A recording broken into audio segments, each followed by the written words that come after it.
역대하 2장 11절부터 18절 말씀 마음을 집중하시고 함께 읽어봅니다.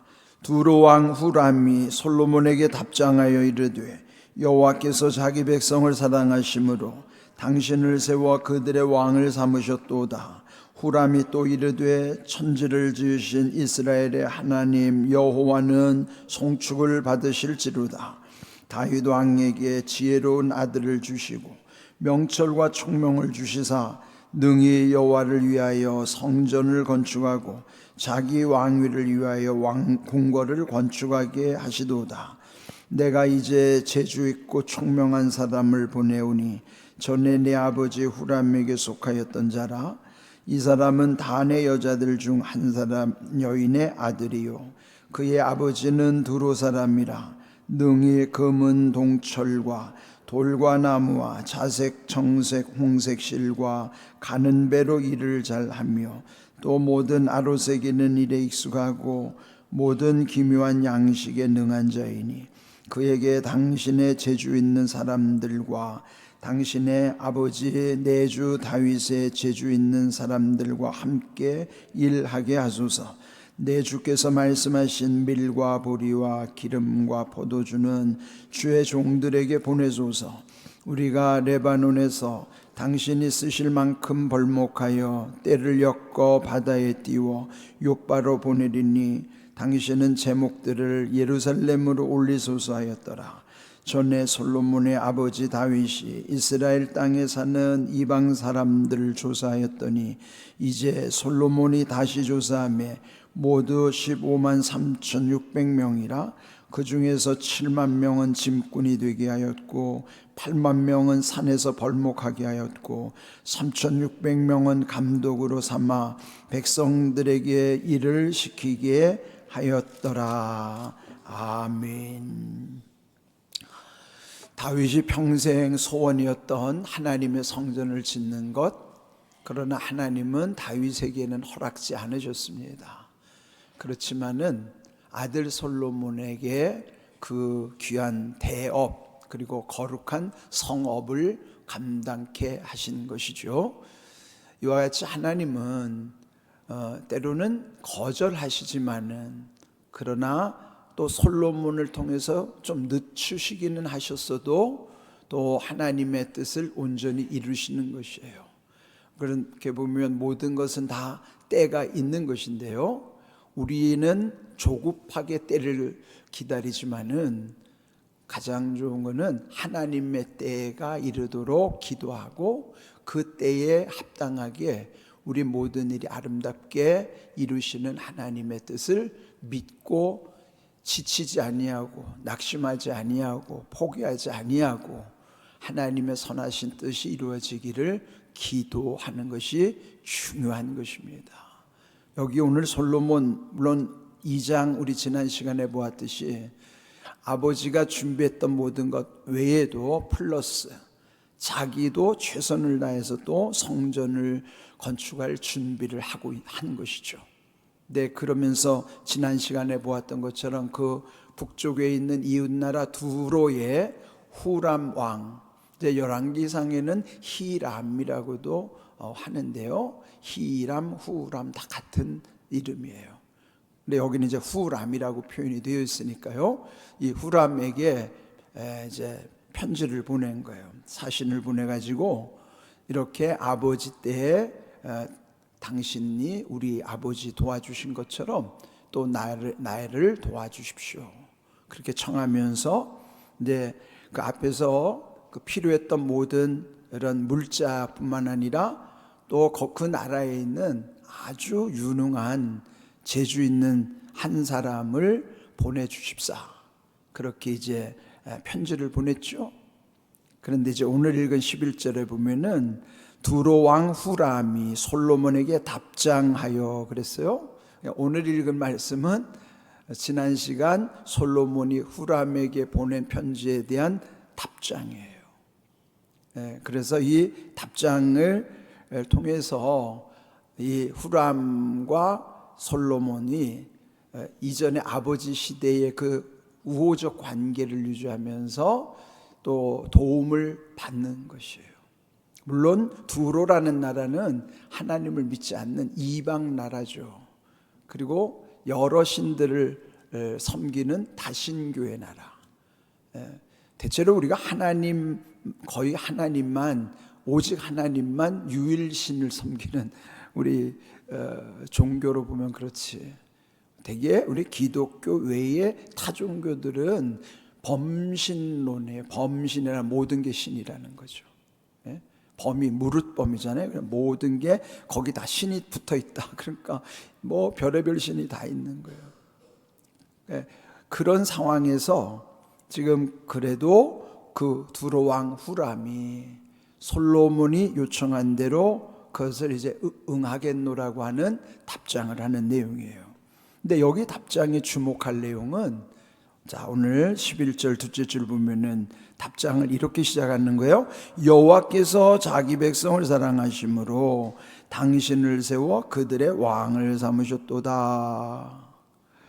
이방의 하나님을 모르는 왕이 오히려 솔로몬이 믿는 하나님을 먼저 인정하는 편지를 쓰는 거예요.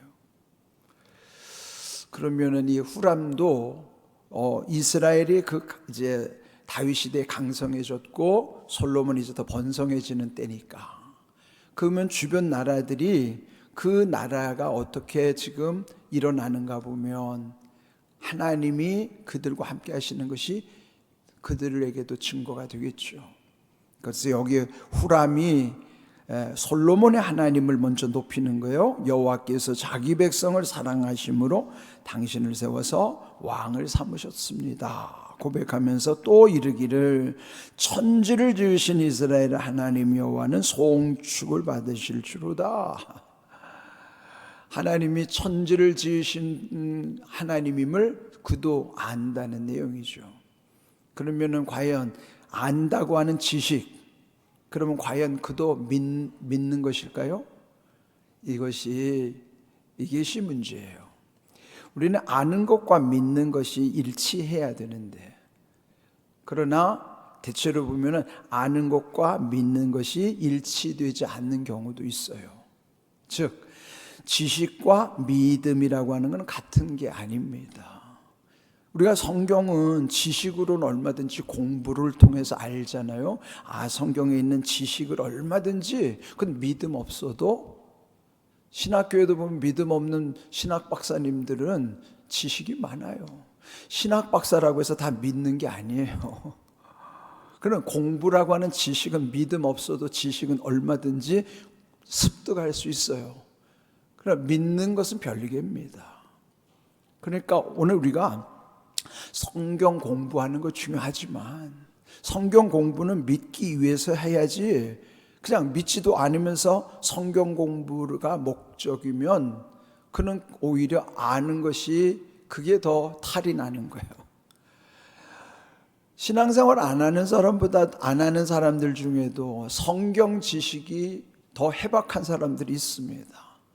요즘 보면은 뭐 유튜브나 이런 데 보면은 무슨 스님들이 나와가지고 성경 얘기를 하는 경우도 있어요. 그 사람들이 하나님을 믿습니까? 안 믿어요. 그러니까 지식이 많다고 믿는 거 아니고요. 지식과 믿음은 같은 게 아니에요. 그러니까 여기 지금 후람 왕이 이렇게 막 하나님을 인정하고 높이는 것 같아도 그가 믿는 게 아니야. 지식으로서의 그냥 서술을 할 뿐이라는 거예요. 우리 성도들도 놓치면 안 되는 거예요. 마치 아는 것이 믿음인 것처럼 착각하면 큰일 나는 겁니다. 이게 우리가 이제 제대로 분별이 안 되면, 우리가 이제 큰 교회 다니는 사람들일수록 착각하는 게 있어요. 교회가 크면 자기도 큰 줄 알아요. 교회가 크다고 자기가 큰 게 아니에요. 교회가 믿음이, 교회에 어떤 능력이 나타난다고 그게 자기 믿음 아닙니다. 그렇게 돼야 맞는데 꼭 아는 것이 믿는 것이 아니기 때문에 이런 부작용이 있다는 것을 우리는 늘 생각해야 됩니다. 중요한 게 뭐예요? 믿음이 중요한 거예요. 그래서 우리는 믿음으로 늘 하나님께 고백하는 것이 중요한 것이지 뭘 많이 아느냐가 중요한 게 아니에요. 우리는 대개 보이는 것, 들리는 것으로 판단하니까. 그러나 믿음 눈에 안 보이지만은 그 중심에서부터 하나님이 다 보고 계시는 거예요. 근데 우리는 그냥 보는 것이 그 사람 믿음인 것처럼 착각할 수가 있고, 왜 찬양대가 찬양을 잘하는 거 좋죠. 그래, 믿음으로 찬양을 드리는 거, 때로는 실력은 모자라도 믿음으로 드리면은 그게 은혜예요. 근데 믿음도 없으면서 아주 기교는 뛰어나요. 그럼 듣기는 너무너무 좋지. 근데 그게 은혜 받았다고 착각하면 안 돼요. 믿음 없이도 노래 엄청 잘 부를 수 있죠. 감동을 줄 수 있죠. 그러나 그거는 믿음의 찬양이 아닙니다. 실력을 무시하라는 게 아니고 믿음 없는 실력은 하나님이 안 받으신다는 거란 말이에요. 그래서 중요한 거는 우리에게 먼저 하나님과의 믿음의 관계로부터 거기에 영적인 지식도 필요한 것이고 그런 거죠.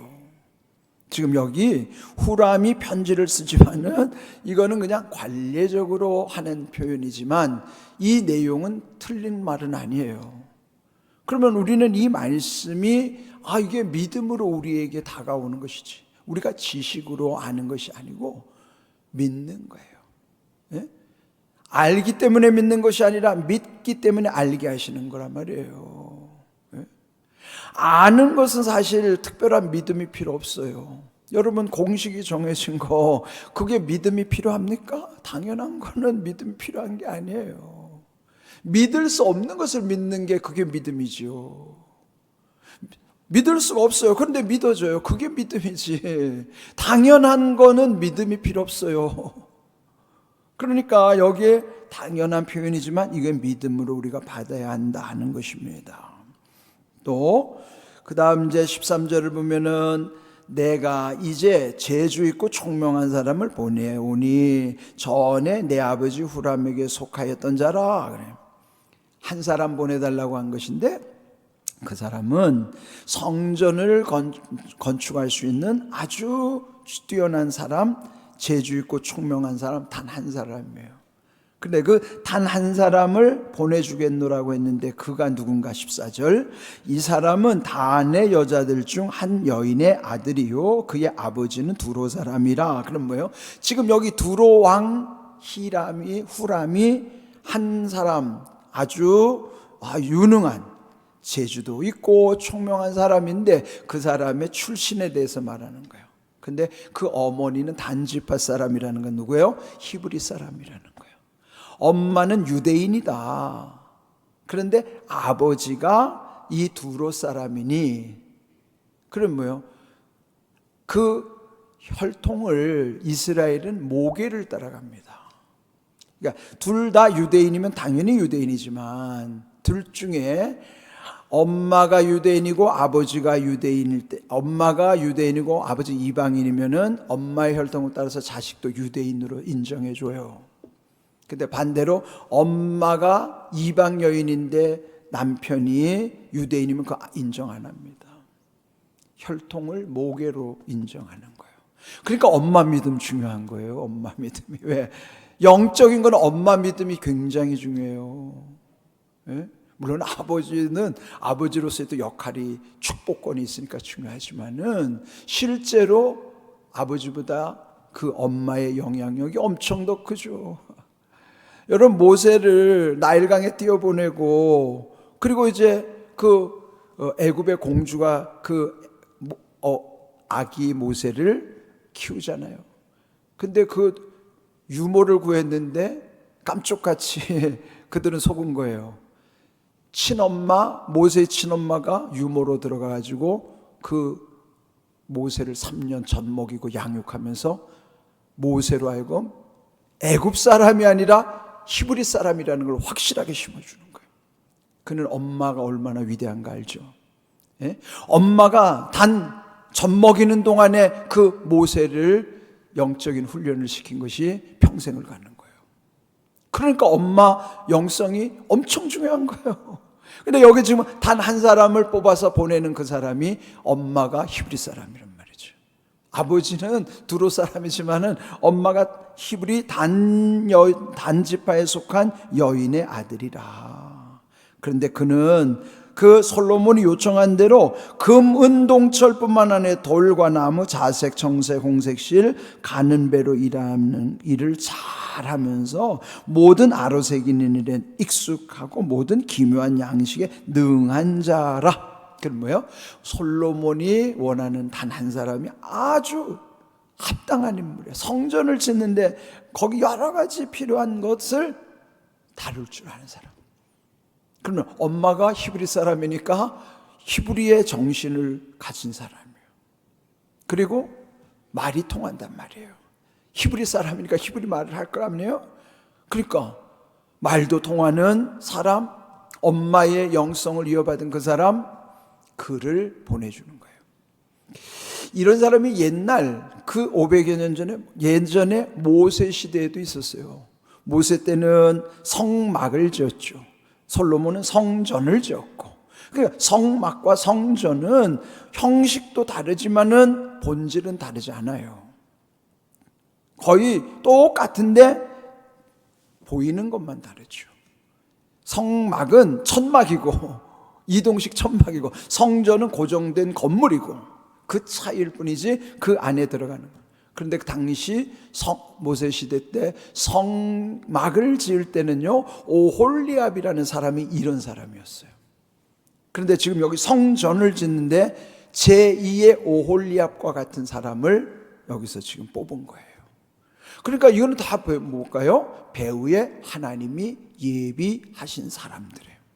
이는 다만 합력하여 지금 선을 이루어 가시는 하나님의 뜻이 이루어지는 과정 중에 있는 것이지, 배후에는 하나님은 이렇게 사람을 다 준비시키신다는 거예요. 그리고 준비된 사람을 하나님은 쓰신다고 하는 거예요.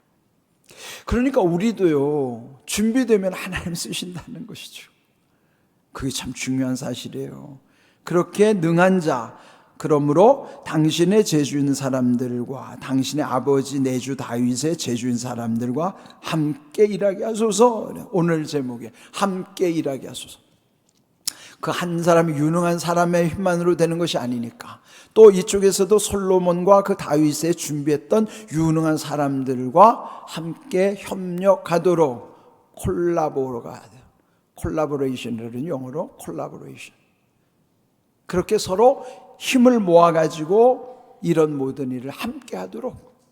그러니까 하나님의 성전은 어떤 특정인이 독단적으로 짓는 것이 아니라 이렇게 두로에서도 중요한 한 사람, 그 다음에 그 다윗과 솔로몬이 뽑아놓은 또 유능한 사람들, 그들이 다 서로 힘을 모아가지고 그렇게 준비가 된 것입니다. 그리고 이제 15절, 16절에는, 15절에는 이제 앞에서 말한 대로 거기에 대한 보상 사례를 이제 하는 것에 대해서 언급하고, 16절, 우리가 레바논에서 당신이 쓸 만큼 벌목하여 때를 엮고 바다에 띄워 욥바로 보내리니 당신의 제목들을 예루살렘으로 올리소서. 저는 이거는 레바논에 있는 백향목을 그 솔로몬이 요청한 만큼 충분히 벌목해서 그거를 뗏목으로 만들어 가지고 지중해에서부터 시돈이, 그 두로도 그 해상 도시니까 거기서 이제 지중해로 뗏목을 아래로 실어내리면은 그 이스라엘의 북쪽에는 욥바 항구가 있어요. 그 욥바 항구까지 내려오면 욥바에서부터는 예루살렘까지 육로로 그거를 수송해 오는 과정이에요. 그러니까 그것을 이제 이 수송 경로까지도 지금 다 말해줄 만큼, 그러면서 18절, 거기에 동원되는 인원을 전부 세어봤더니 15만 3천 명이라고 그랬어요. 솔로몬이. 그 중에 7만 명은 짐꾼, 운반하는 거예요. 짐꾼들. 나머지 또 8만 명은 산에서 벌목하게 했고, 또 나머지 3,600명은 감독관들로 세웠더라, 그런 거예요.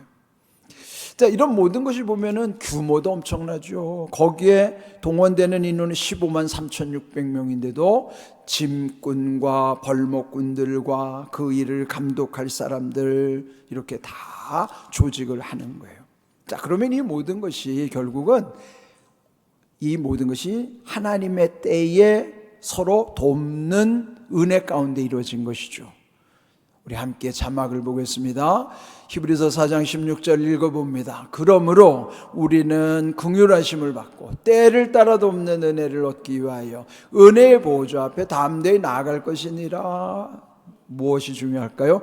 때가 중요한 거예요. 그럼 그 때라고 해서 그럼 우리가 그걸 감당할 수 있어요? 없습니다. 기회가 왔어도 기회를 잃어버리는 경우가 얼마나 많은데요. 때가 왔다고 그 기회가 왔다고 다 기회를 잡는 거 아니에요. 기회를 잃어버리는 사람이 훨씬 많고요, 기회를 잡는 사람이 소수입니다. 그럼 하나님 우리에게 때를 주시는데도 근데 무엇이 문제인가? 돕는 은혜가 중요한 거예요. 때를 따라서 돕는 은혜, 그건 어디로부터 오는가? 은혜 보좌 앞에서 온다는 거예요. 은혜 보좌가 어디 있어요? 은혜 받는 자리에. 은혜 받는 자리 어디 있어요? 지금 앉아 계신 데가 은혜 자리예요. 그러니까 여러분, 은혜 보좌를 무시하면 안 됩니다. 은혜 보좌로부터 모든 은혜가 임합니다. 예? 그럼 뭐예요? 때를 따라 돕는 은혜란 말이에요, 그게. 그리고 여러분, 예배 살리는 게 얼마나 중요한지 알죠? 예배 살리면 다 살아요. 그러니까 여러분, 예배 살려야 됩니다. 우리 공항교회 모든 예배 살려달라고 기도하시고, 여러분도 예배 살리는 일에 결심하고 결단하시고, 서로 예배 살리자고 권면하시기를 바랍니다. 이와 같이 이렇게 솔로몬이 이 성전을 건축하는 것도 하나님의 때, 그리고 그의 모든 것이 이제는 합력하여 선을 이룰 수 있도록 돕는 은혜가 임한 것처럼 오늘 우리에게도 은혜의 보좌 앞에서 이런 귀한 하나님의 뜻이 펼쳐진다는 사실을 기억하시고, 우리 모두가 다 예배 살리는 일에 결심하고 결단할 수 있기를 주님의 이름으로 축복합니다. 아멘.